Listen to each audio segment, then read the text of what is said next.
Story 1 of 5. Australian milk price rises due to Middle East war cost pressures. Australian milk price rises due to Middle East war cost pressures. Here's what every outlet agrees on. Coles increased home-brand milk prices by up to 20c per litre, e.g., 1L from $1.65 to $1.85, 2L from $3.20 to $3.55, 3L from $4.65 to $5.15, with similar rises expected from Woolworths. Dairy farmers are calling for a 20-30c per litre increase in milk prices to cover soaring fuel, fertilizer, and transport costs linked to the Middle East war.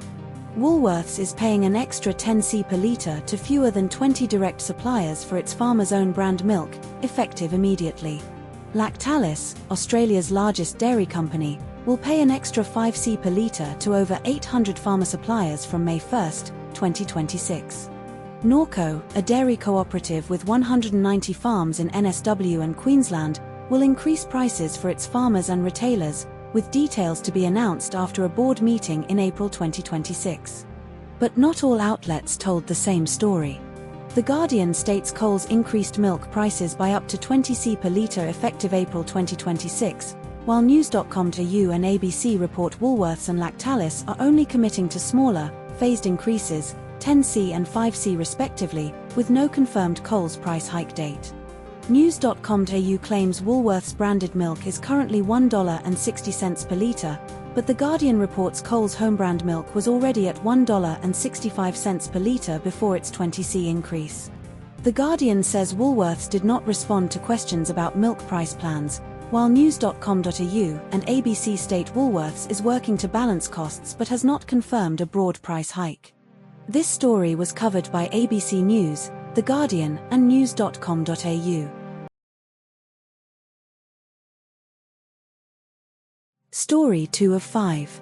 Australia's NDIS overhaul to cut 160,000 participants and tighten eligibility. Australia's NDIS overhaul to cut 160,000 participants and tighten eligibility. Here's what every outlet agrees on.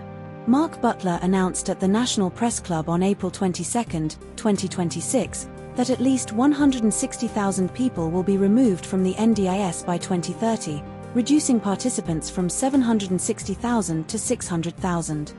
The NDIS's projected cost by 2030 will be reduced from $70 billion to $55 billion due to the reforms. New eligibility rules will shift from diagnosis-based access to assessments of functional capacity to determine NDIS participation.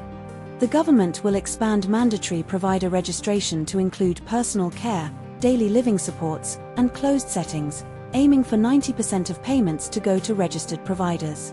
The NDIS's annual growth rate will be capped at 2% until 2030, down from the previous target of 5 to 6% annually.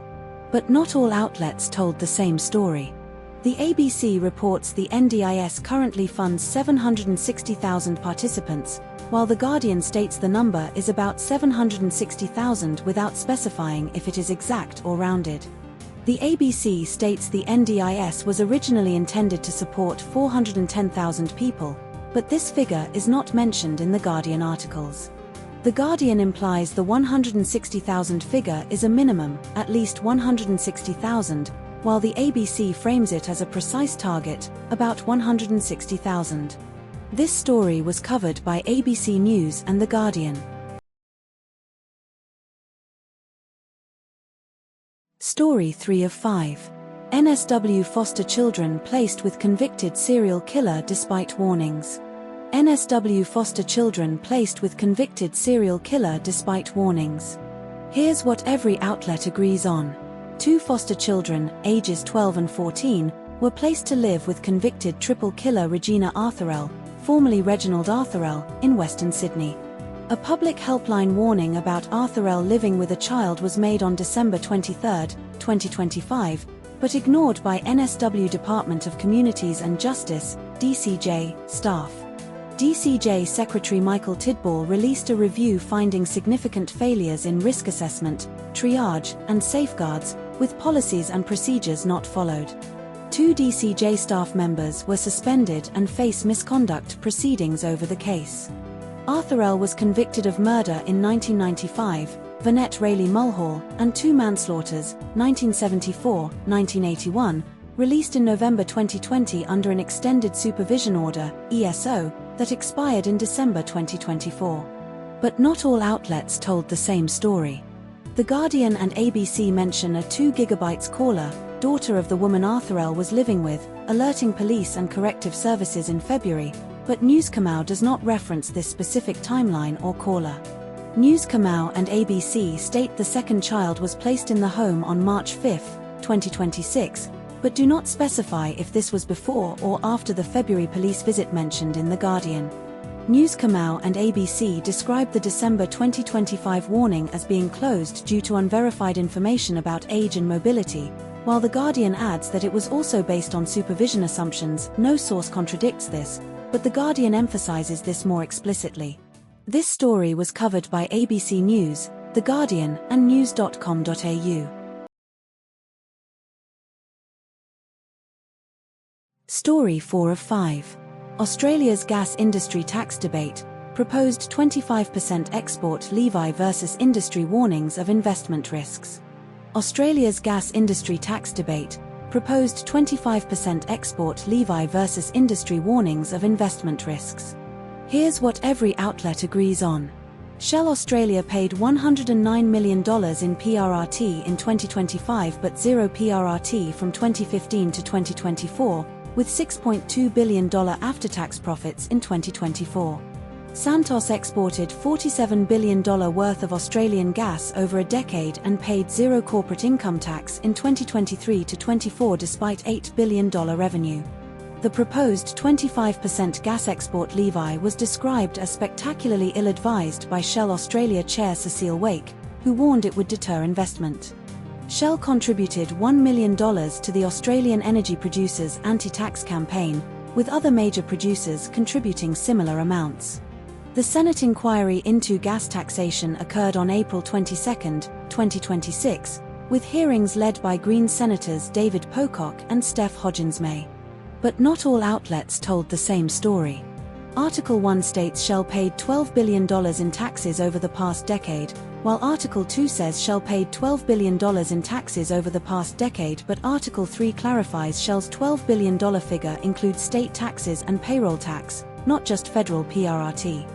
Article 1 claims Santos paid zero corporate tax in 2023 to 24 despite $8 billion revenue, while Article 2 does not dispute this but adds Pocock's broader critique of Santos' $47 billion exports over a decade with zero tax.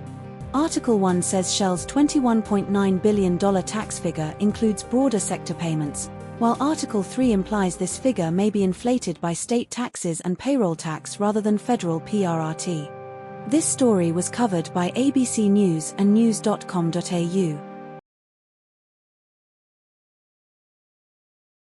Story 5 of 5. Mouse plague threatens Australian grain farmers in WA and SA. Mouse plague threatens Australian grain farmers in WA and SA. Here's what every outlet agrees on. CSIRO defines a mouse plague as more than 800 mice per hectare. Western Australia is reporting 3,000 to 4,000 mouse burrows per hectare in Geraldton and southern wheatbelt regions. South Australia's Adelaide Plains are experiencing 100 to 600 mice per hectare, with some sites at trap saturation, 400 to 600 mice ha. Female mice can breed from 6 weeks old, producing 6 to 10 babies every 19 to 21 days. The 2020 to 21 mouse plague in eastern Australia caused an estimated $1 billion in damage. But not all outlets told the same story. The Guardian states WA is using the term plague for 3,000 to 4,000 burrows per hectare, while ABC does not explicitly confirm this term for WA but focuses on SA's high numbers. The Guardian reports WA's Geraldton region is most affected, while ABC emphasizes SA's Adelaide Plains and Yorke Peninsula as key hotspots. This story was covered by ABC News and The Guardian.